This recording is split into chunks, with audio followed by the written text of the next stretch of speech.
welcome to our teen event tonight, folks. Tonight we have with us our minister, Jonathan Sloan, and we are going to see what he's been up to at lockdown. So Jonathan, what kind of things have you been getting up to?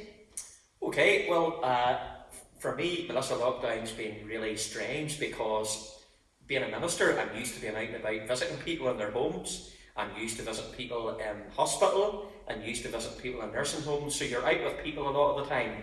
And suddenly all of that had to stop, and so I had to do a lot of my visiting with people over the telephone. So ringing up people who maybe weren't well in the congregation, or those who were on their own or a bit vulnerable. So there's a lot of ringing people up and talking to them on the phone and praying with them over the telephone rather than seeing them face to face. The other big thing that was very different for me was that I wasn't able to take the church services in with all the congregation here in person.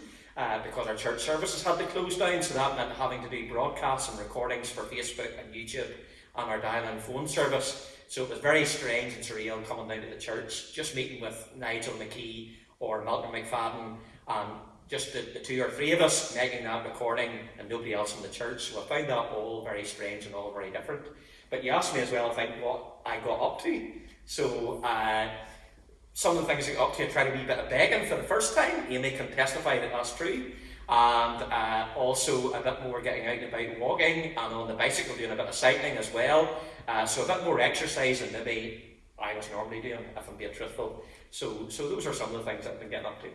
Okay, well I think you've kind of answered this a little bit already, but sorry. how exactly has your work changed? Yeah, well again, maybe I kind of hinted at that already, what I was saying, how church life has become so different. All the normal visiting, all the normal meeting up with people in person, and we've had to think of different ways of doing church.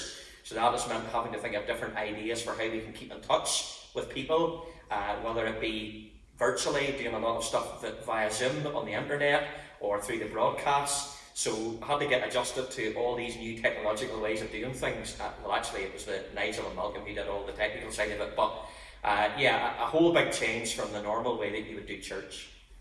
Okay. Do you prefer it?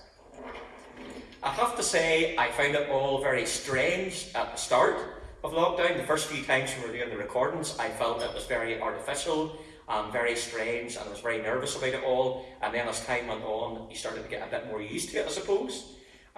So I wouldn't say I like it because I miss all the people, and I like being around people, I like chatting to people, so I've missed that side of my work very much, and being able to go and visit people in their houses and sit with them and talk with them. I miss seeing the faces at church, seeing our church families in front of me an awful lot.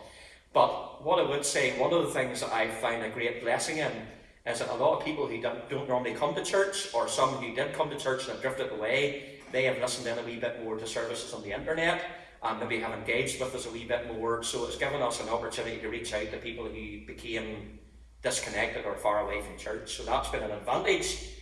So I'm glad for that, but I still miss face-to-face contact with everybody. So there's been good things and bad. Good and bad, yeah. Okay.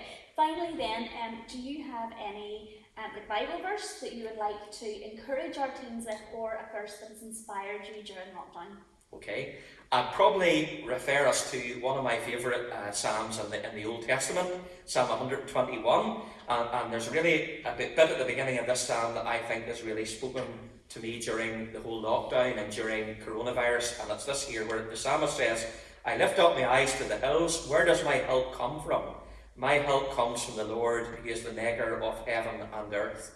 Just a little reminder in God's word to me that while it's all been very different and sometimes very difficult not seeing people and being able to do church in the normal way, still God's in control. I need to keep my eyes focused on Him, and He will help me and will help all of our young people as we trust in Him in some very difficult days and very strange days. Probably you're all worried about your schooling and what's going to happen with all of that. But just to lift up your eyes, keep your focus on the Lord, and He'll help you, and that's a big encouragement to me.